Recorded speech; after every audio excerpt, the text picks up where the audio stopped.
Finding a job is tough right now for thousands of Floridians. So when word of a new company coming to a small Bay Area town spread, people had high hopes. Rural Hardee County gave this company millions of dollars, but as 10 News investigator Mike Deason discovered, a group of powerful politicians without any company and without any product already had their own plans for that money.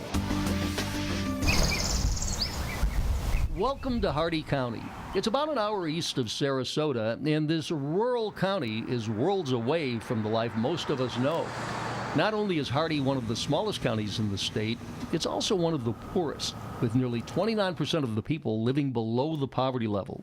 So, how long have you been looking for a job? About a year and a half. Tell me. And just nothing out there. There's just nothing here. This woman, we will call Teresa, is so embarrassed about being out of work, she asked us not to show her face.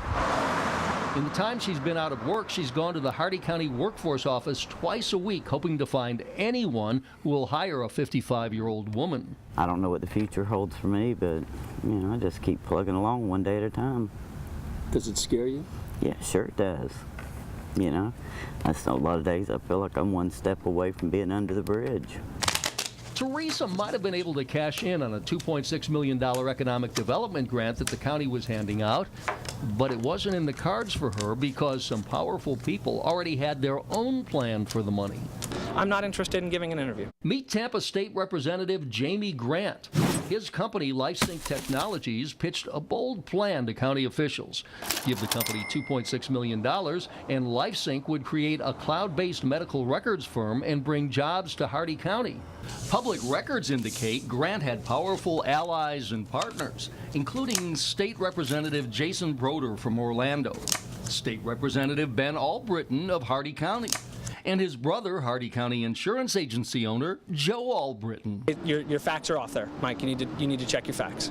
Well, Joe Albritton wasn't involved in. Joe Albritton has no equity in my company. Has never had any equity in my company. But we did check the facts. And look what we found in the minutes from the Hardee County agency that handed out the money.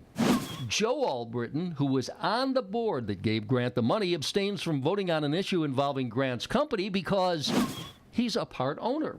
In addition, Joe Albritton abstained at another meeting, and his disclosure form says both he and his brother, Representative Ben Albritton, could receive special gain from LifeSync.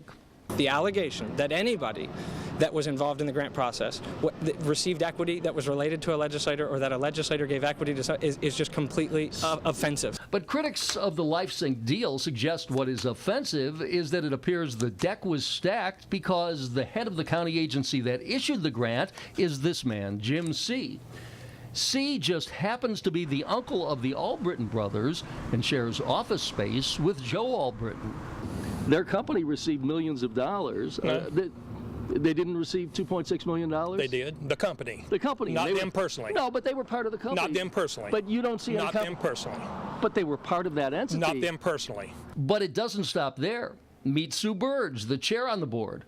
Burge's son was also hired by the company. You don't think it opens you up to someone saying it creates an appearance of impropriety? I can't help what people's opinions are. I just know that he was qualified for the job. And Jim C., who approved the grant money, says the same thing about his son, who was also hired by the company. Or I threw in my 2 cents and said, you need to hire my son or we're not going to give you any money. Is that what you're trying to tell me? I don't, just from appearance. That's your insinuation. Well, the insinuation is that it might That's look your insinuation. But it might look funny that your son and the chairman's son. And when I've told the other people the truth, they don't want to hear the truth. But the truth that the legislators involved in the company in Hardee County don't want anyone to hear about is this scathing report from the Auditor General, which said the $2.6 million should never have been given to the lawmakers' company, LifeSync.